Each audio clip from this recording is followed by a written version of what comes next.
Kita akan membincangkan soalan 4. A Francis turbine is required to give 180 kilowatt output power under a head of 20 meters. Overall efficiency is 80% and the hydraulic efficiency is 85%. The turbine speed is 600 rpm. Flow velocity is constant at Vf equals 0.3 square root 2 GH and peripheral velocity at inlet is U1 is equal to 0.8 square root 2 GH. There is no whirl at discharge. Determine the diameter of the runner at inlet, the guide vane angle, the runner blade angle at inlet, and the width of the runner at inlet, assuming blade thickness occupied 15% of the circumference. So, di dalam soalan ini kita akan melihat penyelesaian masalah seperti yang dinyatakan di dalam soalan. Pertama, sekali lagi saya ingatkan, diharapkan pelajar boleh melukis velocity triangle dan menulis semua sekali maklumat yang didapati daripada soalan. Kita diminta untuk menentukan diameter runner at inlet dan kita dapati bahawa rumus yang mempunyai diameter adalah rumus U, iaitu U sama dengan pi dn over 60. Oleh itu, kita boleh mengira nilai diameter sama seperti diameter sama dengan U 60 bahagi pi n. Dan di dalam keadaan ini, kita perlu mengira apakah nilai velocity U1.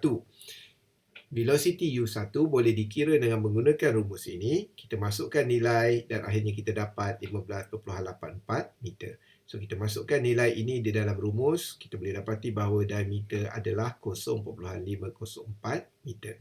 Cuma diharapkan pelajar perlu alert berkenaan dengan H yang manakah yang perlu digunakan.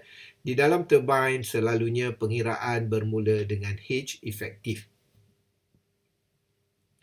Walau bagaimanapun, sekira di dalam soalan diberi hanya sekadar ayat seperti ini, under a head of 20 meters, baru pelajar boleh mengambil nilai 20 meter tersebut sebagai H efektif. Tetapi sekiranya di dalam soalan diberikan ketinggian air adalah 20 meter, tetapi friction losses in pipe, in inlet pipe katakan 10%. So, saya harap pelajar boleh mengira, iaitu H efektif hanyalah 90%. So, 90% daripada 20 meter adalah 18 meter. So, saya harap pelajar boleh berfikir mekanisme bagaimana Francis turbine berfungsi. Kemudian kita diminta untuk mengira the guide vane angle. So, angle tersebut adalah di sini. Kita boleh mengira dengan menggunakan idea tangent theta sama dengan VF1 bahagi dengan V-wall1. Kita boleh mengira VF1 seperti ini dan kita boleh mengira V-wall1 dengan menggunakan rumus hydraulic efficiency dan kita boleh dapat bahawa V-wall1 sama dengan 10.53 meter per second. Seterusnya kita boleh mengira nilai theta, guide vane angle. Okey. Ini saya tak boleh kira rasanya. So, kita boleh mengira nilai theta dengan memasukkan nilai tersebut, nilai ini di dalam equation. Seterusnya, kita mengira the runner blade angle at inlet. So, runner blade angle adalah di sini, beta 1.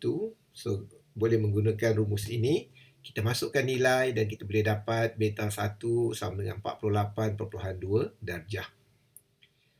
So, di dalam idea ini, kita dapati bahawa kalau kita masukkan nilai di sini, kalau mengikut rumus di sini, beta adalah VF1 dibahagikan dengan V-wall1 tolak U1, kalau mengikut gambar rajah ini. Tetapi apabila kita masukkan nilai, kita dapati bahawa U1 adalah lebih besar daripada V-wall1. So, di sini sebenarnya, saya harap pelajar dapat berfikir untuk mengubah velocity triangle yang ada di sini. Oleh kerana U1 lebih besar, so jadi kita panjangkan U1. So, apabila kita panjangkan U1, membawa maksud VR1 ini akan duduk di sini. So, jadi di sini kita kata blade dalam keadaan ini adalah forward. So, idea dia macam mana? Seolah-olah kita berdiri di sini. Dan kita dapati bahawa ia bergerak ke depan. So, blade adalah di hadapan kita. So, ia adalah forward. Kerana selalunya di dalam Francis turbine, jarang kita menggunakan forward blade. Kita akan menggunakan backward blade kerana kita hanya fokus kepada turbine untuk air. Kerana turbine untuk udara, kita tak akan ada sistem empangan untuk udara. Turbine untuk udara akan lebih kepada wind turbine. Wind turbine tu maksudnya yang kita ada tiang tinggi dan kita ada kipas angin yang besar. So ini kita kata turbine juga, tetapi yang menggunakan udara sebagai fluid. So ia akan menggunakan pengiraan yang lain kerana ia tidak ada casing. Okay? Dan ia lebih kepada axial turbine. Maksudnya arah aliran inlet adalah sama dengan arah aliran outlet. Okey, so yang ni itu sebab kita kata selalunya kita akan gunakan backward kerana Francis turbine ataupun Francis turbine akan digunakan untuk empangan.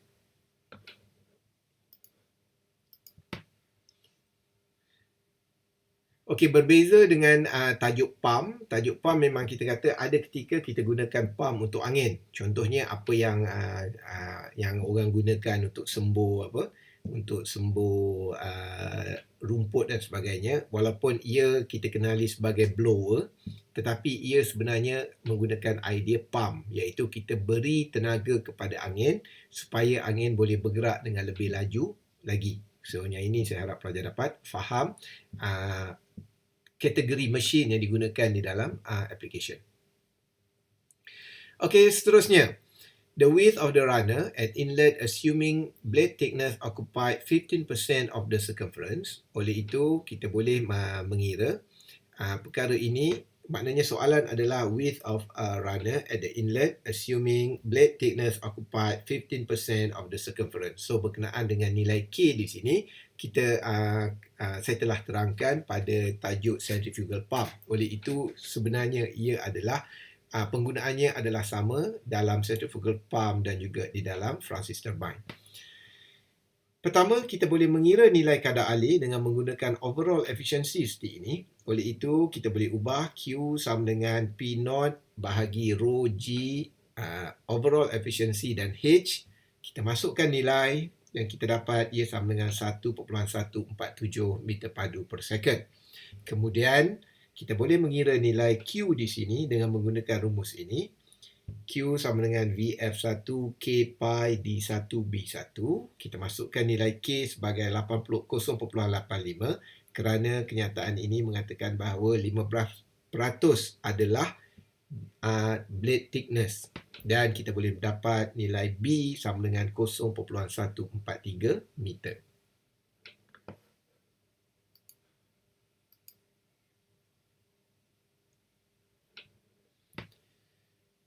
Kita pergi untuk soalan 5. A Francis turbine works under an effective head of 17 meter of water and flow rate of 1000 liter per second. The inner diameter is half of the outer diameter. Runner rotates at 350 rpm and the runner blade angle at inlet is 40 degree. Blade thickness occupies 10% of the circumference flow area at inlet. Flow velocity is constant at 2.5 meter per second and assume zero whirl at outlet. If overall and hydraulic efficiencies are 80% and 85% respectively, calculate the inner and outer diameter of the runner, guide vane angle, blade angle at outlet, runner width at inlet, and the output power. Ini adalah soalan untuk soalan 5 dan ini adalah soalan parameter yang perlu kita cari. Pertama, kita melukis velocity triangle seperti ini. Pelajar boleh melukis di dalam bentuk backward seperti ini. Kemudian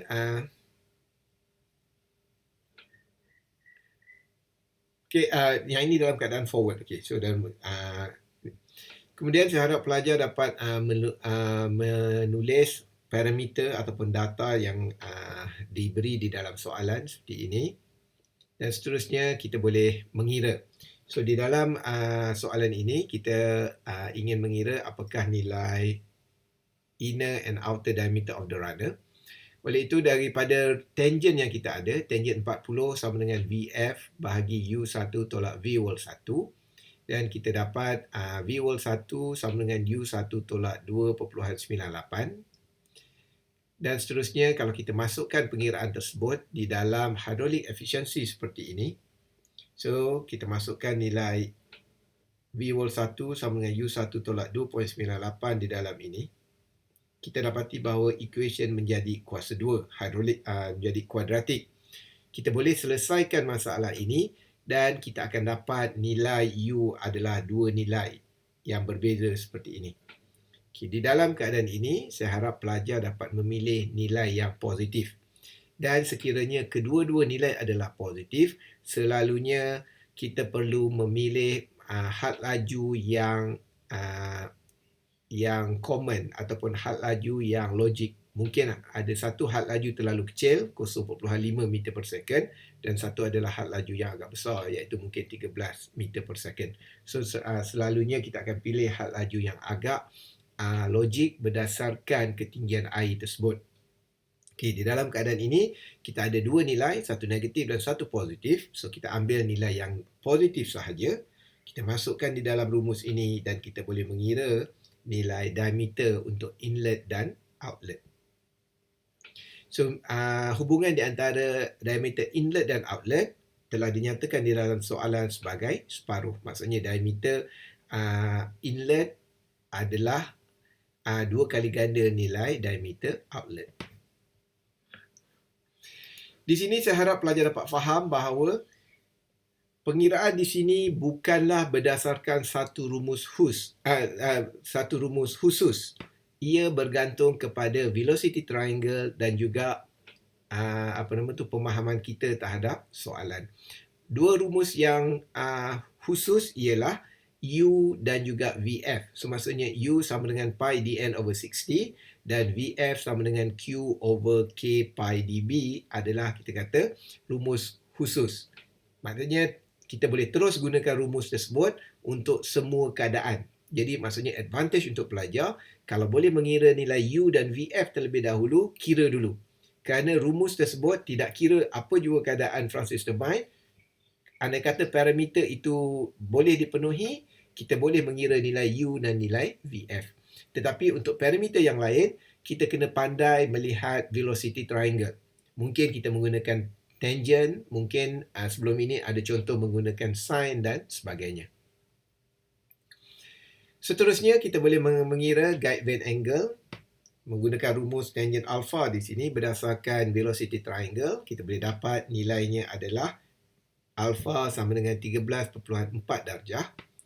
Untuk pengiraan blade angle at outlet, kita boleh menggunakan rumus ini dan kita boleh masukkan nilai U2 dengan berdasarkan rumus pi dn over 60 dan kita dapat nilai beta 2 sama dengan 20.35 darjah. Seterusnya, kita boleh mengira runner width at inlet. So, jadi kita boleh menggunakan rumus ini, masukkan nilai dan kita dapat runner width at inlet adalah 0.1922 meter. Dan akhirnya kita boleh mengira output power dengan menggunakan rumus ini. Power output dibahagikan dengan power in. Dan diketahui bahawa overall efficiency adalah 0.8 dan input power adalah rho GQH efektif dan ia akan menghasilkan output power 133.4 kilowatt.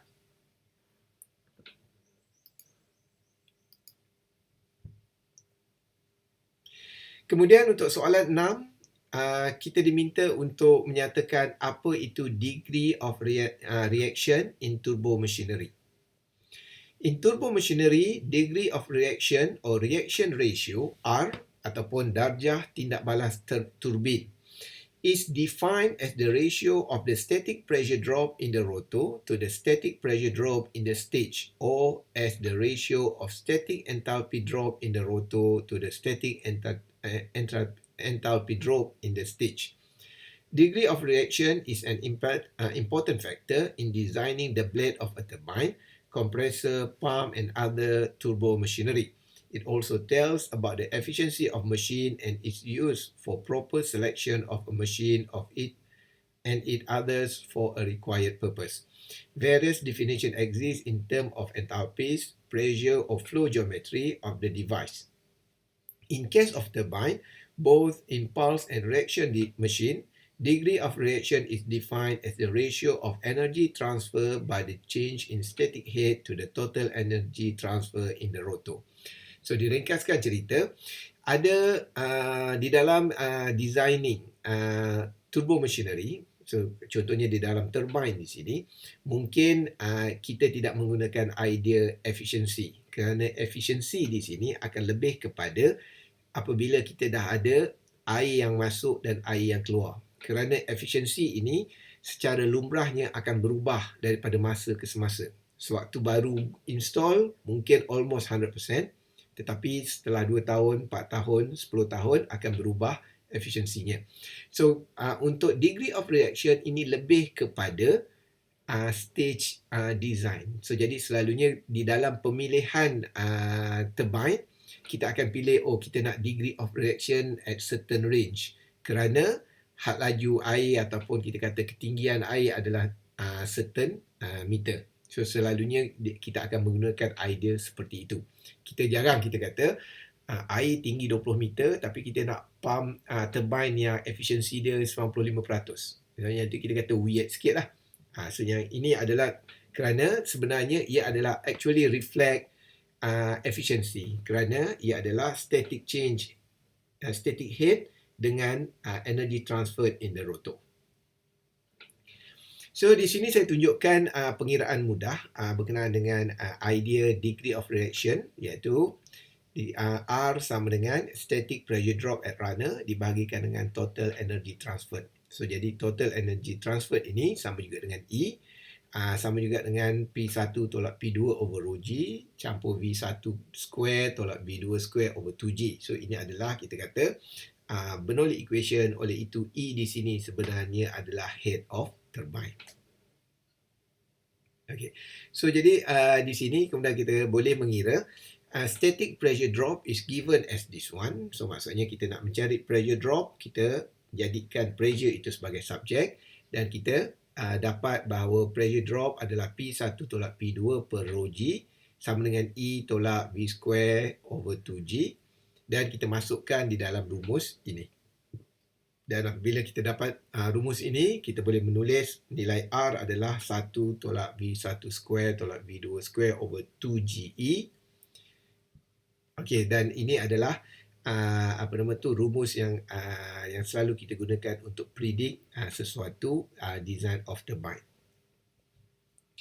To get the maximum energy transfer, the blade must rotate at about half the velocity of the gas jet velocity. By definition, the impulse turbine has a degree of reaction equal to 0. So yang ini kenapa saya jadikan dia soalan terakhir? Kerana selalunya degree of reaction ini akan digunakan untuk impulse bagi memastikan kerana yang paling mudah untuk kita check sesuatu impulse turbine nanti ialah the blade must rotate at about half the velocity of the gas jet velocity. So yang ini kita akan nampak nanti di dalam impulse turbine.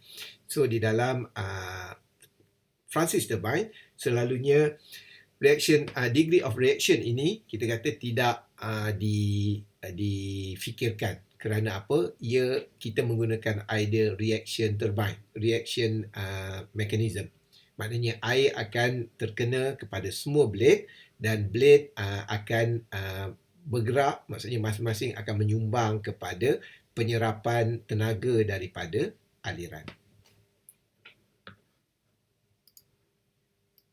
Cuma diharapkan di dalam slide ini pelajar boleh membuktikan rumus ini, kerana kadang-kala ditanya sila buktikan nilai degree of reaction R sama dengan 1 tolak V1 square tolak V2 square over 2GE.